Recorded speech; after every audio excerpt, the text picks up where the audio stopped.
A very, very good evening to everybody who's joined us for this very special Facebook Live today. We do hope you are all safe at home. We are thrilled to have with us again, albeit online, the one and only Chitra Banerjee Devakarni. Welcome, ma'am. It's such a pleasure to welcome you again for this Facebook Live. To introduce Chitra, ma'am, is no small task. She's an award-winning and best-selling author, a poet, an activist, and a teacher of writing. Her work has been published very widely in magazines and anthologies, and of course, her books. Several of her works have also been made into films and plays. Today, we'll be discussing her latest, The Last Queen, which is published by HarperCollins India. Welcome, Chitra, ma'am. Thank you so much. It is a great honor to be here talking to all of you at Gurgaon Moms and also anyone who has joined in. And I wanted to begin just by sending best wishes and prayers because it is a tough situation right now in India. I'm also very concerned. I have many friends and family, and some of them are suffering from COVID, but I think it is a time when we have to pull together also our inner resources, and books are a great way to do that, to kind of be able to enter that other world of books, to learn things from them and come out stronger. So I definitely hope that anyone who is joining us will be able to do that a little bit for you. And once again, all the best. And That's so, thank you to Gurgaon Moms for having me. that's so beautiful, ma'am. It's indeed our pleasure. So I'm going to start right off with my questions, ma'am. Um, Regarding The Last Queen, ma'am, you always bring out bits of history that are unknown to us. In Palace of Illusions, it was Draupadi's fondness for Karan. In The Forest, it was Sita's sister Urmila and Raman's wife Mandodari who were brought to light. What convinced you to tell us this never before told story of Rani Jindan? Well, Upasana, as you said, it was partly that it was never before told, but also this book has a very interesting genesis, which is that, of course, the story of Rama and the story of Mahabharata, like many of you, our listeners today, I knew those stories from the time I was little. My grandfather used to tell them to me when I was just a child, but I had not known the story of Maharani Jinda. So this is how it happened. And I think it was really providence, or I don't know, the universe wanting me to tell this story, because this happened when I was on a book tour for one of my earlier books, Before We Visit the Goddess. And I was in Kolkata for the Kolkata Literary Meet. And I had just stepped into the auditorium because my talk was going to be the next talk. But, I wanted to go there a little early. And William Dalrymple and Anita Anand were presenting their book, Kohinoor. And just as I stepped into the auditorium, I can't say it was chance. I say it must have been meant to be. Then William Dalrymple projected onto the screen the painting of Maharani Jinda, which then later became the cover of my book. And I didn't know anything about her at that time. And, I'm saddened and ashamed to say that I didn't know anything, but that is also, I think, how history sometimes works. The men are given center stage and the women are pushed aside, because we knew a lot about Maharani Jinda's husband, Maharaja Ranjit Singh, a great king who brought the kingdom of Punjab together. And we know about her son, Dalip Singh, because he was such a tragic figure from whom that kingdom was taken away by the British, most illegally. But the one in the middle, the one connected to them both, the one because of whom Dalip Singh even was, Maharani Jinda. I didn't know anything about her, and probably many people didn't. But when I saw her picture on the screen, and if you'll hold up the book once, everyone can take a look at that beautiful and yet so intriguing. She's so intriguing. She looked like someone who had been through so much, and yet she was so strong. She was still she was indomitable. That's what came to me. And this was a painting that her son had actually commissioned in her last years when she was Wow. already ill in London Okay. by painter George Richmond. Okay. So, it's very important, and I write about it in the book. But when I saw that, I was like, I have to know more about this woman. I have to know her story, and maybe that will be my next novel. And sure enough, That's that's what happened. That's fascinating, ma'am. In fact, I wanted to ask you about the cover, but you've already answered that. So, do you think she's wearing the Sarkar's pearls over here, ma'am? Yes, Yes. yes, she definitely is. Because although all of her jewelry was taken away pretty much from her, uh, she was able to hold on to the pearls. So the British took away all her money, all her jewelry. They put her in a very difficult, high security prison in Chunar, but she was always able to hold on to the Sarkar's pearls, and she never sold them. There was times when she had no money at all, but she always held on to those. Held on to the. We have a lot of your fans online who are saying hello to you, and they have been absolutely delighted with your work and especially this book, ma'am. So, hello, everybody. Thank you. Thank you so much, and hello to everyone. And truly, I so appreciate all my readers, every single one of them, because what is a writer without readers? You are what makes me who I am. Ma'am, tell us what is your favorite aspect of Rani Jindan's character that you have highlighted in the book? I know there are many, but what is your one aspect? Okay. I think the one thing that I admired most about Rani Jinda is that she is so honest. She goes for the truth every time she can. Right from early on, when she was no more than a girl, she's like 16 years old, she meets Maharaja Ranjit Singh, and he tells her about something in his past. He tells her how he has this beautiful, beautiful horse that she's completely in love with, and the horse also takes to her Lala. And he is telling her how he fought a battle to get Lila and how many people died in that battle. And then he asks her, but look how beautiful she is. She's like no other horse in the world. Wasn't it worth it? And Jinda thinks, and she thinks of all those men who died far from their, in Kabul, far from their home, just for this horse. And she can't say yes. Okay.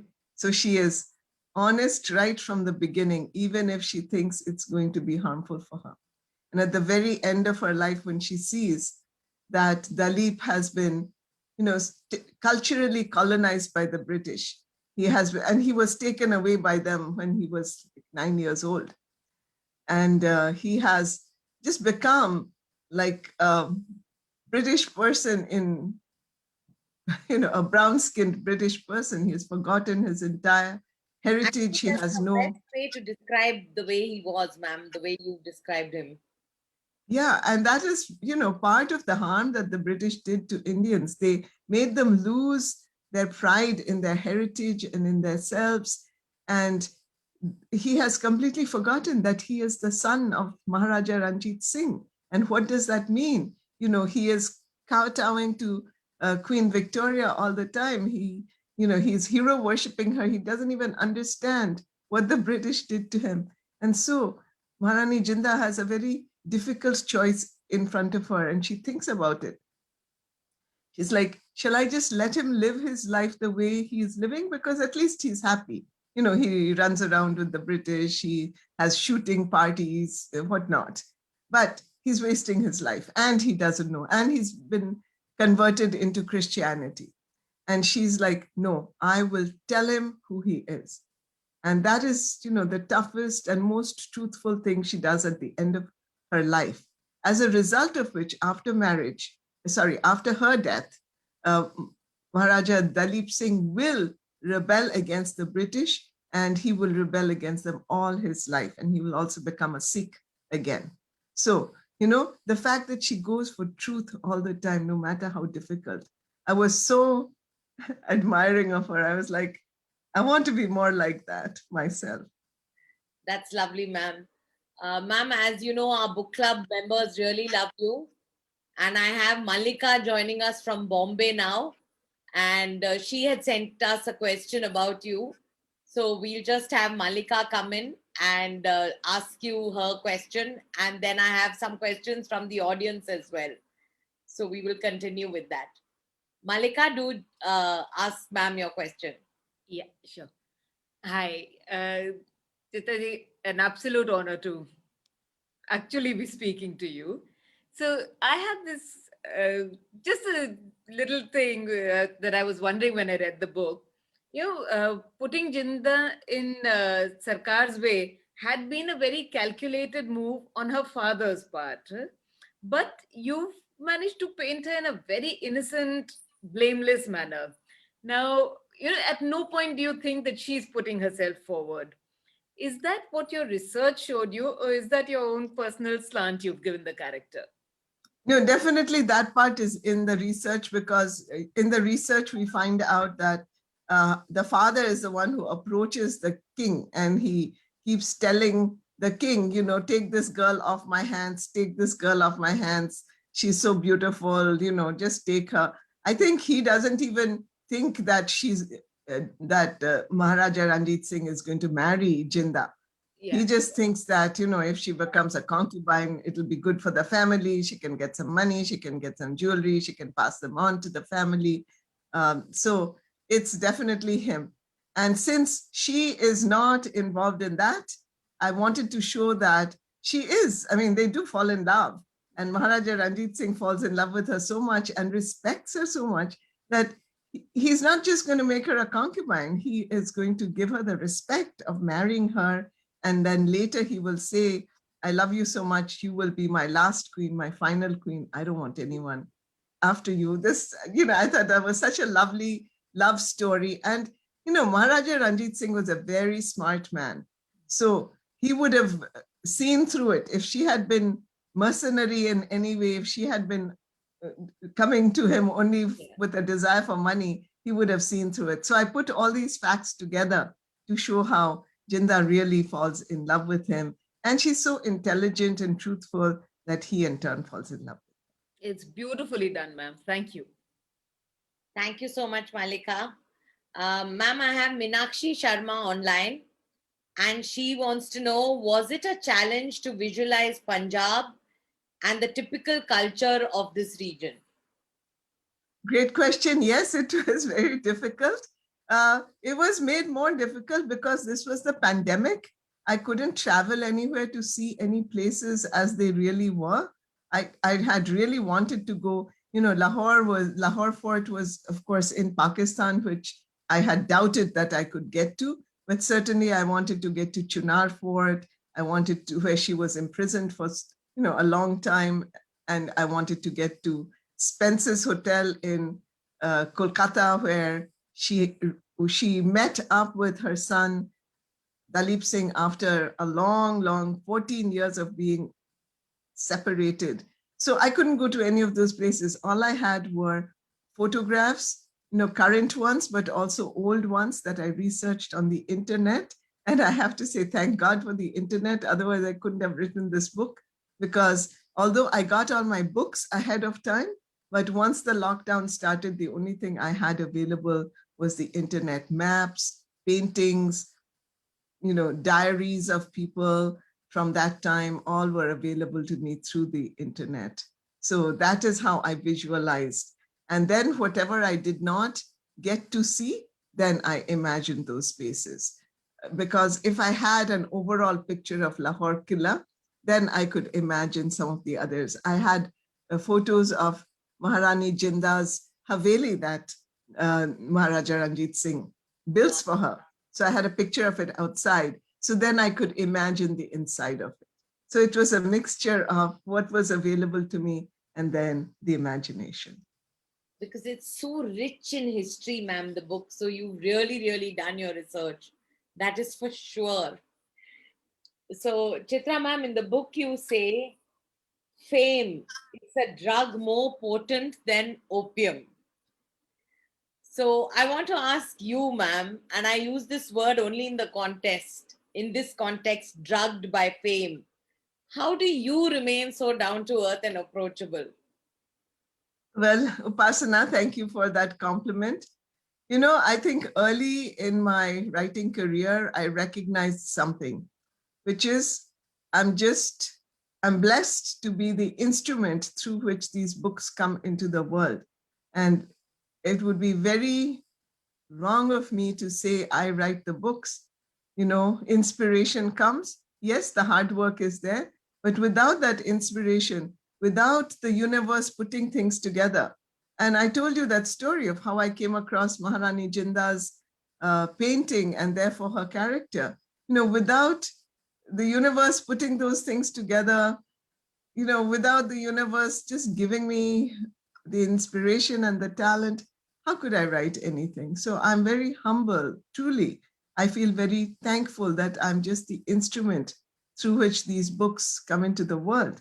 And honestly, sometimes when I look back, people ask me, wow, how did you write Palace of Illusions? Could you write it again today? I'm like, no, I couldn't. I really don't know how, you know, I had wanted to write about the Mahabharata for a long time, and same with Forest of Enchantments. But if you told me to rewrite those books today, I couldn't do it because there was some other kind of inspiration giving me those words. So knowing that, I mean, what is there to be egoistic about? I can only be grateful like 100% of the time. As are we, ma'am, to have those books in our lives, like Palace. I'm not going to start talking about Palace because then I will get sidetracked. I can go on about it. Another dialogue that I love from the book, ma'am, where you say, where Chand and Jinda are having this conversation, and she says, "You weighed so many things. I couldn't have managed it." Yes, you could, Chand says firmly. Firmly. Do you know why? Because you're a mother. So Mother's Day is approaching, ma'am, and it's going to be a very tough Mother's Day, I would say. What would be your advice to Gurgaon Moms members as a mom? Well, you know, it is kind of what I learned from Jinda's life, but also from Sita's life, which is just stay focused on the things you can do as a human being and as a mother at this difficult time. There are so many things out of our control, as they were out of Sita's control, as they were out of Rani Jinda's control.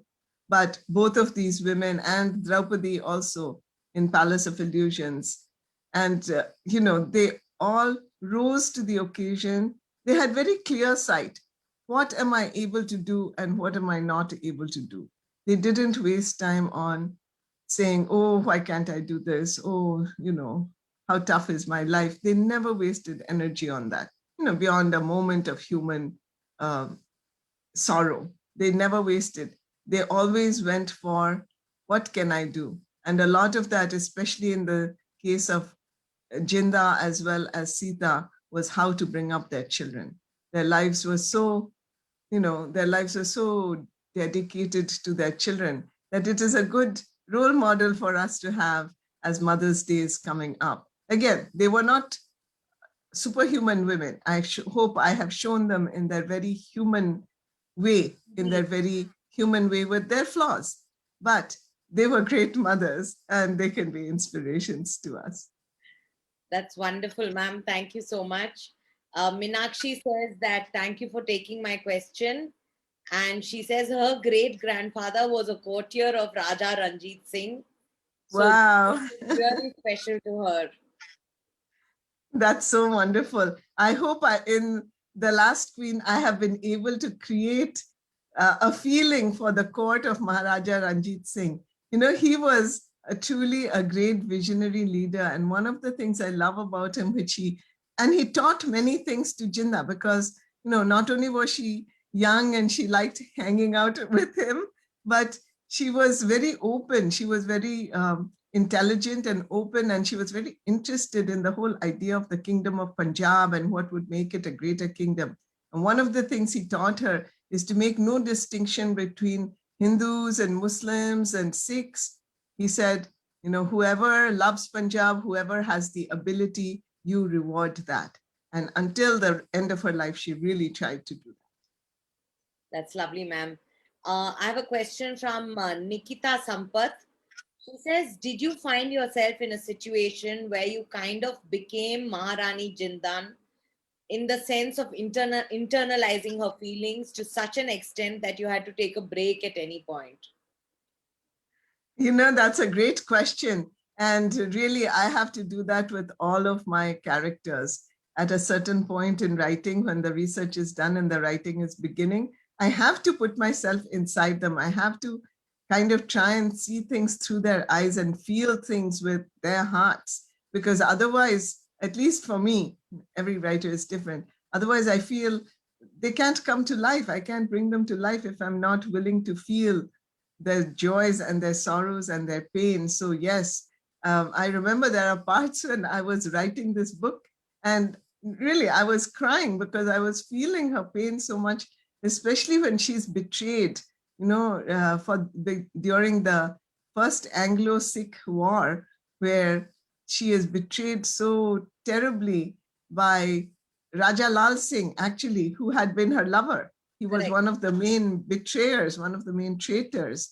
And she finds out that the beautiful, powerful Khalsa army who called her, who gave her the title Mother of the Khalsa, they're just being massacred, you know, on the battlefield because these generals are not there to guide them. They're forcing them to retreat when they're in powerful situations. They're forcing them to go forward when they're in weak situations.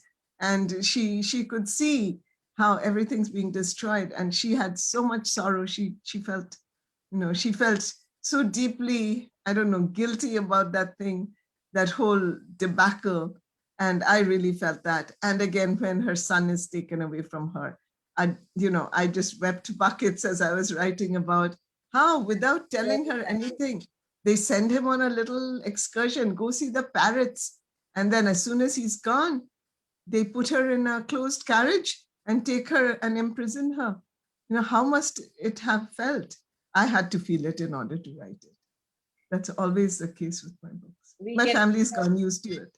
You know, sometimes my husband will come into the room, I'm crying. Before he used to be like, what happened? Now he's like, oh, sad scene in the book. Okay. How sweet. But we can get that flavor, ma'am. We know that you've been there. That's how it comes out in your book. So it's very understandable. Thank you. Another question. Ruchi Rawat says she's bought all your books in Hindi for her mom, who's an It avid. was so nice. I just want to say thank you so much. And I hope to all of you, I hope, please do buy the Hindi versions for people in your lives, dear people in your lives who may not be reading English or who may not be as comfortable reading English, because I do want the books to reach, you know, I want the books to reach beyond the English language. So I'm So she wants so to know, thankful. when is this coming out in Hindi, ma'am? Yes, it is. It is being translated right now in Hindi. Great. And also in Punjabi, I was happy to know. Wow. Okay, that's Published. lovely. That's lovely, ma'am. Ma'am, I'll just bring on Seema Davar, who was again at the event last time. And she's joining us from Gurgaon. She's one of our very avid readers and a book club member. So, Seema, if you can just join us and please ask ma'am your question. Hi, Chitra ma'am. I really, really enjoyed reading this book, and particularly because I had no clue about Rani Jindan. So, you know, somebody already asked you the question that, you know, you get into the character. But was there any other character, or was it only Rani Jindan's character that you related with maximum in this book? Which was the one character that you could relate with the maximum? That's a great question. Usually in my novels, and I think we just mentioned it about Forest of Enchantments, it's a story not just of the main female character, but the women who were close to her. And it is the case. So with Sita, there was Urmila, for instance, who becomes very important. And with Maharani Jinda, there is her maid, Mangla, from a very young age when she first comes as a queen into the Zanana. And she is like truly lost, because the Zanana was a place of like roiling plots and conflicts, and just about everybody there hated Jinda. They were jealous of her because Maharaja Ranjit Singh, you know, the way they talked of it, it's like he picked you out of the trash heap and he made you into a Yeah. queen. And they were very resentful of that. So Mangla comes into her life early at that time, and she guides her in those early days. She's a protector. She becomes a dear friend, and she's always there for Jinda. She really loves Jinda more than anybody else in her life. Of course, later things will get complicated when she falls in love with Jawahar, Maharani Jinda's brother. But she still loves Jinda. Jinda is number one in Mangla's eyes. And I really enjoyed writing her. She has a strong voice. She's very down to earth. She's not going to put up with any nonsense from anyone. And I love it. And the end of Mangla's story is also so heartbreaking, because on the day the British take Jinda away to put her in prison, they take Mangla away also. And they just take her to a whole other part of the country. They banish her, and she's not allowed. And she's not allowed to come back. She never sees Maharani Jinda again. So, I think that other woman character was very important to me as I wrote The Last Queen. Also because it allowed me scenes where the two of them would be talking in private. So I could really put in what Rani Jinda is thinking about, which she would never tell anyone else, but she trusted Mangla enough to tell her. Yeah. Thank you. Thank you so much. Thank you, Seema, for joining us. Ma'am, again, another line from the book where you say, lying in bed in a stupor of exhaustion, I think of the power of that flimsy cloth, the veil. It helped me to win a crucial battle today. I must learn how to use this unique weapon to its fullest. So what would you say, ma'am, as a woman, that your unique weapon is, or that all women have and we don't use?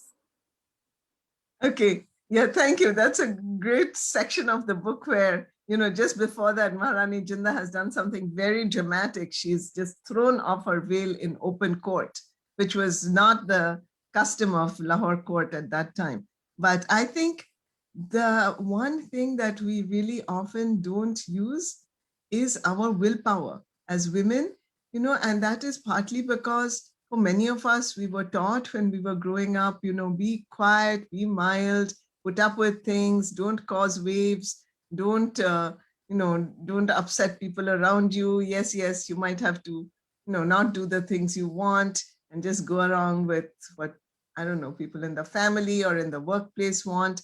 But it is our willpower.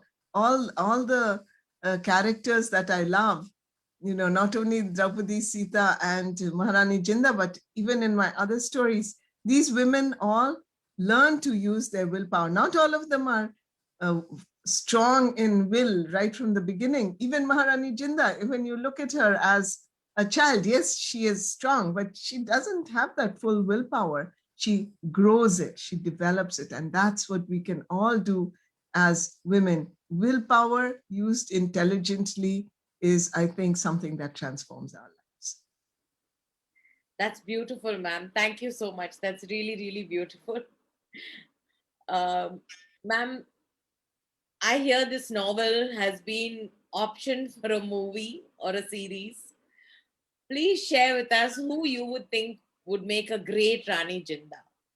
Oh my goodness, that is a very tough question. And I don't have that answer because, and I'm hoping because you folks know more about Indian cinema than I do. I hope you will, by the end of this talk, I hope some of you will come up with some answers for me.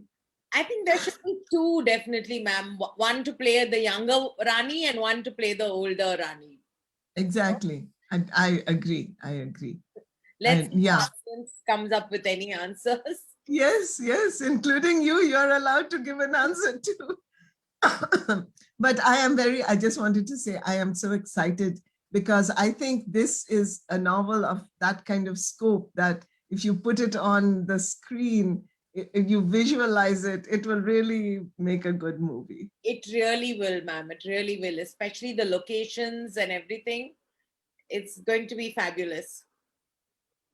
Fingers crossed, by God's grace. That theaters open so we can see it on a big screen, ma'am, by then. Yes, yes, by God's grace, hopefully all of this will die down soon. We will get our lives back to normal. And yes, indeed, on the big screen, if God wills. God wills, absolutely. Ma'am, the Lion of Punjab was Jinda's husband. Why wasn't she given the title of the lioness? Was it because of the other wives, in your opinion? Okay, I think it's because, and the other wives were there, but at a certain point when she becomes Queen Regent, she is the most powerful person, right? She is the most powerful one. And I believe that she should have been given that title because she fought enemies more difficult than what Maharaja Ranjit Singh had to face. Yes, he also had to face important, he had to face, what shall I say, enemies, but they were like outer enemies. She had to face so many inside enemies, the people in her court. She had to face the army. Everybody tried to kind of put her in her place. And of course, she had to face the British. So that's why at the very end, when her son is thinking about her, he's putting her ashes in the river. And he is the one who says, my mother is the one who should have been called lioness, because the battle she had to fight as a woman was in some ways much more difficult than what my father had to go through. That's very true, ma'am, and very, very powerful as well. We have a hello for you from a huge fan in Boston, Kaushik, who's, I think, one of the few men who's watching. So hi, Kaushik. He was also there at the event, ma'am.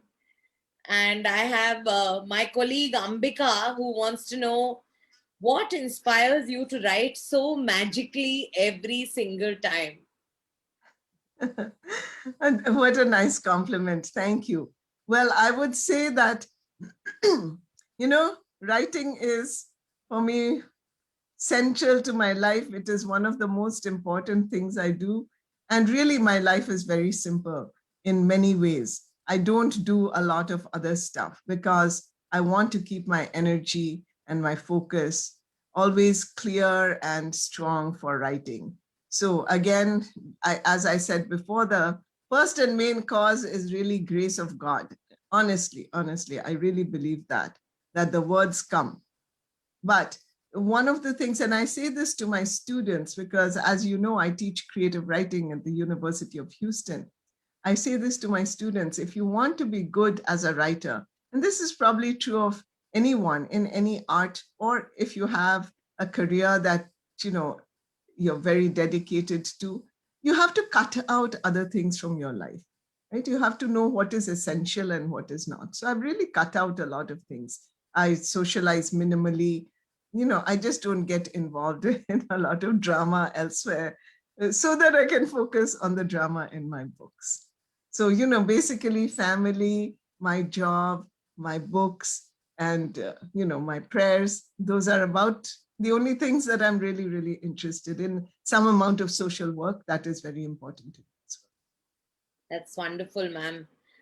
In your opinion, ma'am, what about her upbringing of her son is most unique? Although she was separated from him, she managed to bond with him even after it was 15 years. So what was the unique thing about her upbringing that allowed her to do that? I think one of the things she did when Dalip Singh was little is she was totally dedicated to him. Really, he was the reason she continued living. After Maharaja Ranjit Singh dies, there's a lot of pressure on her to become Sati. And in fact, her best friend, Rani Guddan, is going to become Sati. And there's a lot of pressure. And she thinks of her son and she says, I have to continue living for him, because what will happen to him if I'm not there to protect? She spends a lot of time, just time itself, until she becomes Maharani. All of her time, all of her energy is around his education, from teaching him how to ride horses to teaching him his letters, telling him the old stories. She is constantly with him. And I think those early memories are so powerful that he doesn't forget them. Even when he forgets himself, he forgets almost who he is, but he remembers his mother. And he goes through a lot of trouble to reunite with her because the British don't want them to be reunited. So he has to pretend, oh, I want to go to India to shoot tigers, right? And the British are like, oh, yeah, you can go, all our young men, they go to India for this adventure, shooting tigers. Okay, you can go. So that's what he does. And then he contacts Maharani Jinnah, and then they're together. And he really stands up. That's one thing, he stands up. The British are like, no, you go back to England and, let Maharani go back to Kathmandu where she's in exile. And he's like, no, you can't separate me from your mother. That's the first thing that he really stands up against the British for. And I think it's those early years. So all of you moms, if you have little children, this is the time when those precious, precious memories are formed through the young years, through the early teenage years. You are really the most important person in their lives. Thank you so much for that, ma'am. That's lovely. So, and that's something for us to remember for Mother's Day, isn't it? Absolutely. I absolutely agree with you. Definitely so. So, ma'am, going back to my very favorite, our first love is the Palace of Illusions. And for me, of course, is a personal favorite. How did you transcend from that to other books, ma'am? Because Palace is up here for me. Mystery. No. Upasana, I can't say how these things happen. Yeah. And, really, when I was writing Palace, I was so scared. I had never written a book of that scope, the entire Mahabharata, and I wanted to retell it through one woman's eyes, Draupadi, called Panchali in that book, because she wants to be associated with the land, with the kingdom, not with her father. She's like, I'm not just going to be my father's daughter. So, yeah, I don't even know how I wrote that book. I think it was really divine grace.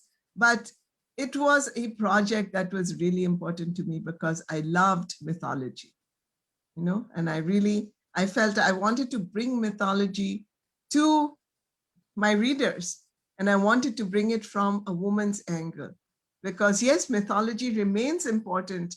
I think in India, that's one of the lovely parts of our culture, that people are interested in our epics. People continue to be interested in the mythology, but often the retelling is very male-oriented in the movies, in some of the books. And I really that was my project, retelling Mahabharata from the eyes of a woman. How would it have looked?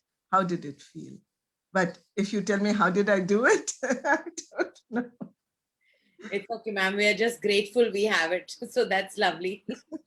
I have a question from Lakshmi, again, one of our book club members. She said, you have said that when you were done with the Palace of Illusions, you had already planned a book for Sita.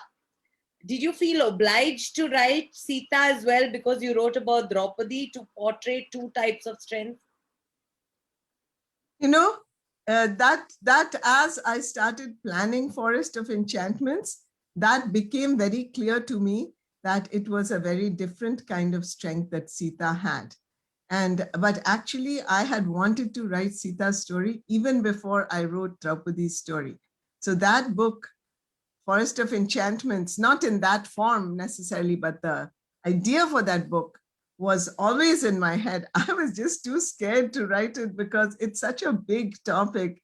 And, Sita is such an important character for us in our Indian culture that I wanted to be able to do it right. And I kept putting it off. So it's 10 years between the writing of Palace of Illusions and the Forest of Enchantments, because I had to figure out exactly what you brought up, Upasana. Hers is a different kind of strength.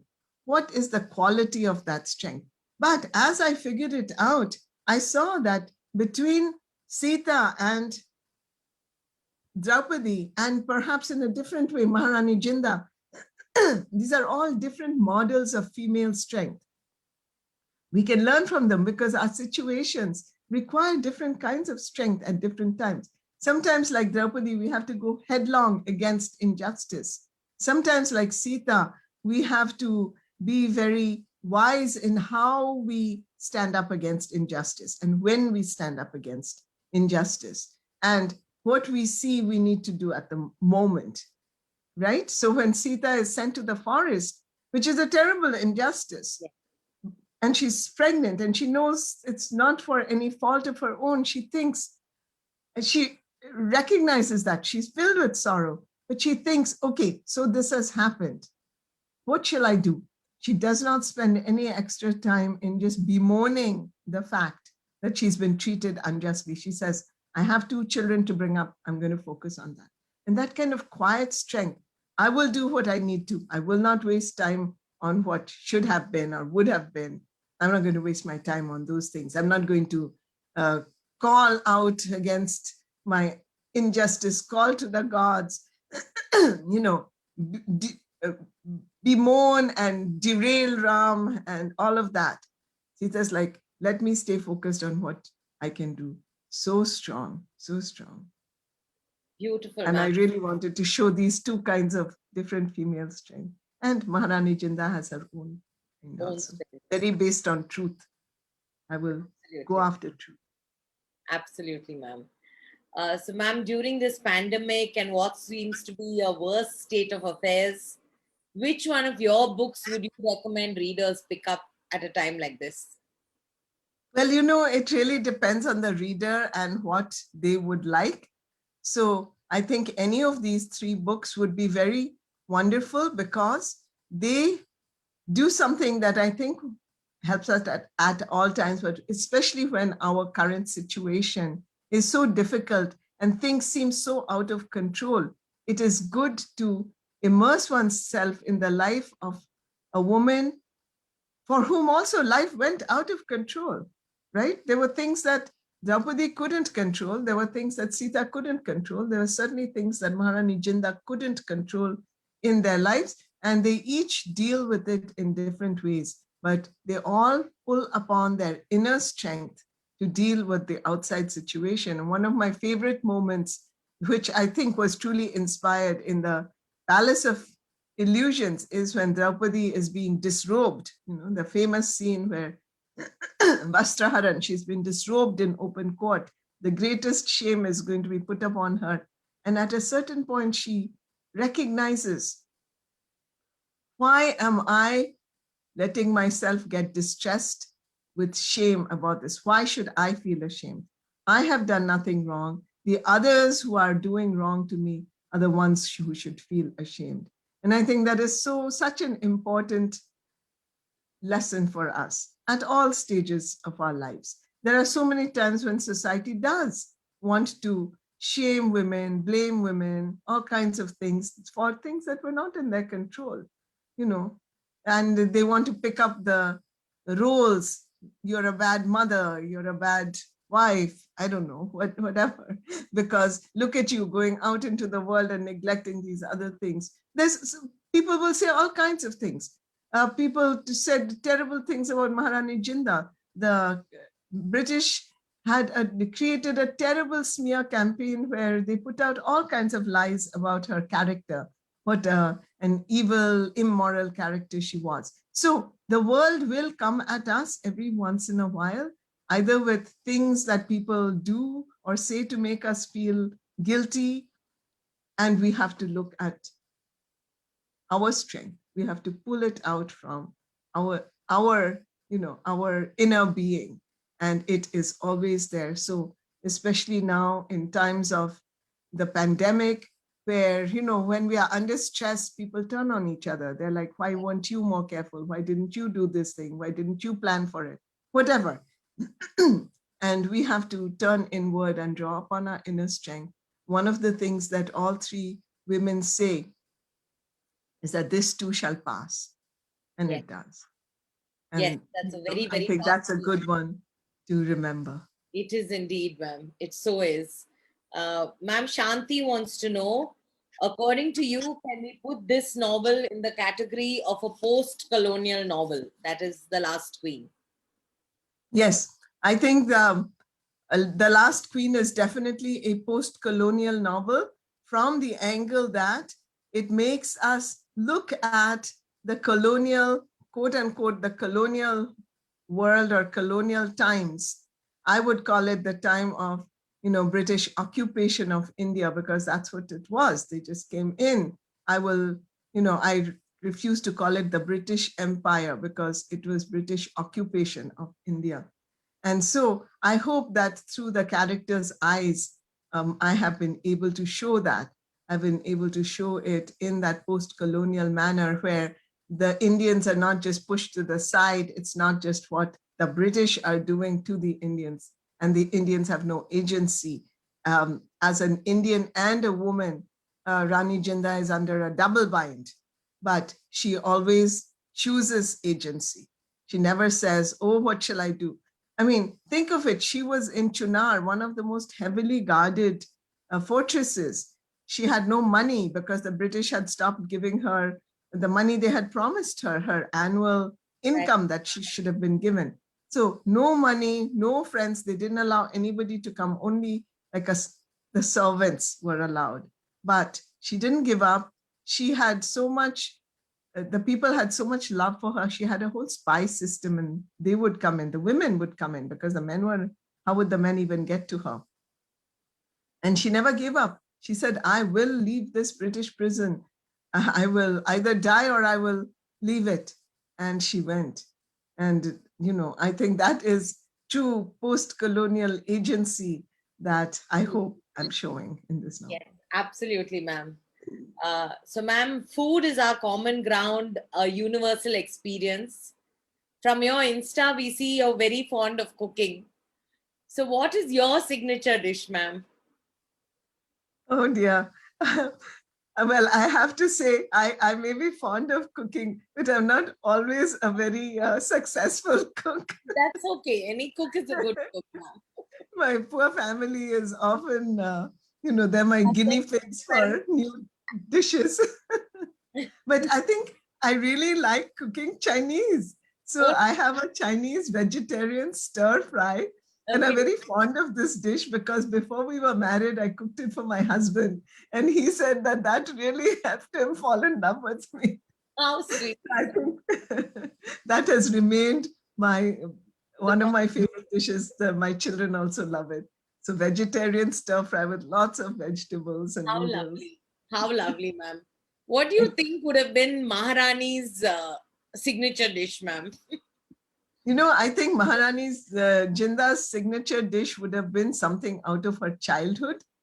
Very, very like solid peasant food of the Punjab, and that is what sometimes she cooks for Maharaja Ranjit Singh, because he also came from, he grew to be a great Maharaja, but he also came from Gurjanwala, where she came from. And he also missed that kind of hearty peasant fare that he would have grown up with. So she would make him, makki ki roti, she would make him lassi, things like that. I think that is what she would have loved. Lovely. That's lovely. That would be lovely to watch on screen, really. All the food bits of the book. Yeah. Food is always, food has been a big part of my writing always, because it is such a big part of our life. And I think if I'm able to describe it well, it really pulls the reader in. One of the parts of this book that I enjoyed writing is when Jinda thinks her mother and her brother are coming to visit. And this is rare because Maharaja Ranjit Singh doesn't allow relatives to come for many good and complicated reasons. And she's imagining, what will she have the cook make for them? She wants to feed them things that they've never managed. She wants, Badshahi cuisine for them. She wants like pulao and lamb and all those things. And I enjoyed writing that part. That's lovely. Ma'am, I have Divya joining us from Australia, and she says, ma'am, please don't worry about us. Please have a sip of water because we can make out. Okay, thank you. I will. Please do, ma'am. How sweet. How sweet. Thank you, Divya, for that. That really helped. I will choose the next question till then. So, ma'am, Nikita wants to know, what changes have you noticed in yourself while writing this book, The Last Queen? Because I was writing this during the pandemic, and, for much of when I was writing this, the pandemic was really raging in the US. It's getting a little better by God's grace, but we have had a really bad pandemic situation here too. So it made me very aware of what can we do and what we can't do. So there was a tendency, as I was, I wanted to watch TV all the time. I wanted to keep scrolling the internet for the latest news. And then at a certain point, I realized those things are all futile. They're just dispersing, wasting my energy, making me sadder, whatever. What can I really do that might be of help to someone at some point? And I said, I have to write my book. So in a way, this writing of this book during the pandemic taught me how to truly focus my energy. Again, that same lesson that Sita teaches us. What can I really do? No point saying how terrible is this situation. Yes. And I think right now it's a similar in India. It is a terrible situation, but to focus on what can we do and just stay with that. So I focused on what can I do? And in fact, I wrote this book. It took me a little less time to write than some of my other books, really, because there was no distraction. There was nowhere to go, nothing else to do. I really entered the world of Maharani Jinda and The Last Queen, and I pretty much stayed there. So that's my pandemic story and how it affected this book. Absolutely, ma'am. I agree with that totally. I can't let you go, ma'am, without asking you this question. What's next from you? Is it mythology? Is it history? Or will you keep us guessing? No, I'll tell you a little bit, although I'm just starting on the project, so it's just taking shape. So having delved into Maharani Jinda's time and life, I now, and that is kind of in the beginning, or it's not the beginning, but it's at a time when the British are very powerful in India, right? So I want to trace that story to its end. So my next novel is going to be around the time of India's independence. Wow. That's where the British will finally be forced to leave India. And I'm researching that. And as always, I'm planning to have some strong women in the center of that novel. Yes, that sounds so lovely. I know we'll have to wait at least some time. Yes. Yes, because there's a lot of research to be done. And I'm still doing most of it online. So Absolutely. No, I totally agree with that, ma'am. And for those of you who tuned in, this is The Last Queen by Chitra ma'am, which is her newest novel. I'd just like to pause a moment here in remembrance to all the COVID warriors. More power to you. And our prayers to those who lost the battle in COVID. And thank you so much, Chitra ma'am, for joining us today all the way. And to all of you who have joined us today, and to Shabnam and HarperCollins India. HarperCollins is the publisher of this wonderful book. And we'll make sure, Ruchi, that the Hindi edition comes out very soon. Thank you so much for taking the time out today to join us. And please stay safe, everyone. Do stay home and do keep looking at our Facebook page and website for important updates. Good night to all of you. And thank you so very much again, Chitra ma'am, for joining us today. I just wanted to add my thanks, Upasana. First of all, thanks to Gurgaon Moms for making this possible for me to reach so many wonderful readers. But I wanted to also add my prayers, my hopes, just sending you a big hug from here in the US and hoping that the situation gets better. Hang in there, hang in there. This too shall pass. Yes. What can I say? This too shall pass. I know it will. So just be strong, be the strong people that you are, draw up that strength from inside. And meanwhile, I know this from my life when I was in strict lockdown. Books are a great companion. They give us so much comfort at times like this. So I hope you will have many good books to help you through these times. So thank you all. And thanks again to Gurgaon Moms. Thank you so much again, ma'am, for joining us today.